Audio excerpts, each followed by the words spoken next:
OP believing the hype. The loudest lie in business is that success protects you. It doesn't. It only makes you soft. This is the story of a man who lost his empire because he stopped listening to the whisper of the future. Welcome to One Story Today. In the heart of Detroit, where the engine is everything, there was a man named Carl Benson. He built one of the most trusted auto parts companies in the Midwest. Every dealership wanted his product. Every mechanic believed in his name.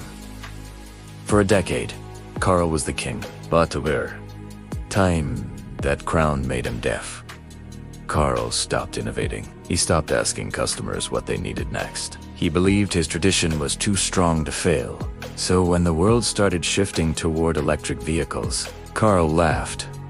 A dry, confident laugh. EVs are just a phase. We stick to combustion, he told his team. He didn't see the future coming for him. He was too busy celebrating the past. 6 months later, the panic was real.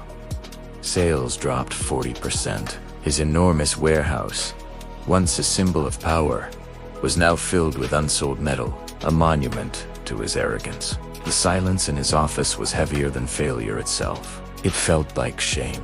Across town, someone else was quietly winning. Jamie Cole. She ran a smaller auto parts company. Half the size.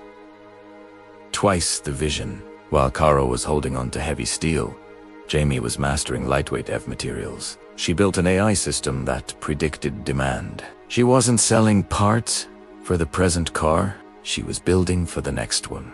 Carl's entire empire started to crack. One desperate afternoon, Carl drove to Jamie's humble workshop. He found her not in an office, but on the floor, testing a new battery casing. Jamie, his voice broke. I don't understand how you did it. We had more money, more history.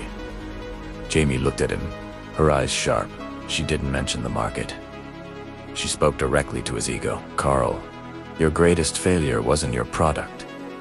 It was the moment you decided you knew everything. Success didn't break you. Your refusal to remain a student did. That night, Carl couldn't sleep. The word student echoed. He didn't mourn his loss. He mourned the arrogance that had blinded him.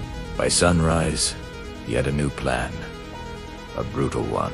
He called his team and announced the end of the old era. He moved every engineer into EV development. He called Jamie not to ask for a deal, but to ask, "Where do I start learning?" She simply replied, "Welcome, Carl." The future begins when the lesson does. 6 months later, Carl's company launched its first EV-compatible parts line. Orders started pouring in. His team came back to life. Carl learned that the moment you stop changing, you stop existing. If this story reminded you to remain a student, please hit like. Share this with a successful friend who needs a wake-up call. And don't forget to subscribe to One Story Today for more strategies that keep you ahead of the curve.